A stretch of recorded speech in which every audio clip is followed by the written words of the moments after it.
हमने देखा कि बाढ़ के पानी में एक विचित्र काला पत्थर बहकर आया, जिससे खून रिस रहा था।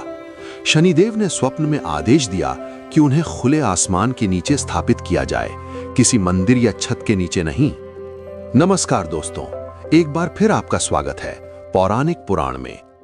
शनिदेव के आदेशानुसार गांव वाले उस विशाल काले पत्थर को पानसनाला नदी से निकालकर गांव में लाने के लिए एकत्रित हुए। गांव के सबसे शक्तिशाली पहलवानों ने जोर लगाया। दर्जनों बैलों को रस्सियों से बांधकर खींचा गया, लेकिन आश्चर्य, वो पत्थर अपनी जगह से 1 इंच भी नहीं हिला। ऐसा प्रतीत होता था मानो उस पत्थर में पूरे ब्रह्मांड का भार समा गया हो। गांव वाले निराश हो गए। तभी उस परम भक्त को दोबारा शनिदेव का स्वप्न आया। शनिदेव ने स्थापना के लिए एक विचित्र शर्त रखी।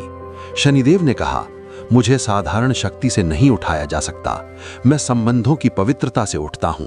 मुझे केवल वही उठा सकते हैं जो आपस में सगे मामा और भांजे हों, और जिस बैलगाड़ी में मुझे ले जाओगे उसके बैल भी आपस में मामा भांजा होने चाहिए। ये शर्त अजीब थी, लेकिन शनिदेव का आदेश था। गांव में तलाश शुरू हुई। संयोग से एक ऐसा परिवार मिला जहां मामा और भांजा दोनों उपस्थित थे और उनके पास बैलों की भी ऐसी ही जोड़ी थी।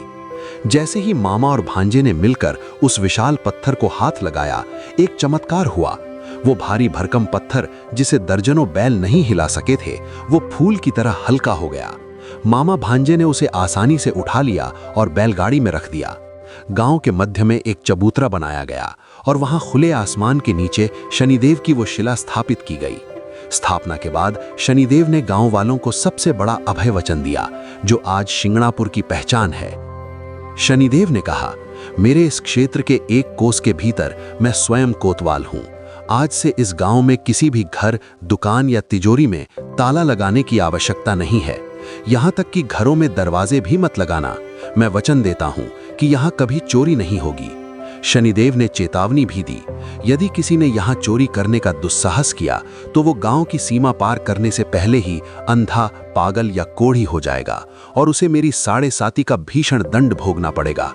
यही कारण है कि कलयुग के इस आधुनिक दौर में भी शनि शिंगणापुर दुनिया का एकमात्र ऐसा गांव है जहां के घरों में दरवाजे और ताले नहीं होते।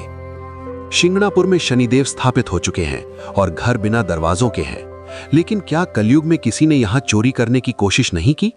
अगली कहानी में हम देखेंगे एक ऐसी सच्ची घटना जब एक चोर ने शनिदेव की चेतावनी को चुनौती देने की भूल की। उसका क्या हश्र हुआ? अपनी राय हमें नीचे कमेंट्स में जरूर बताएं।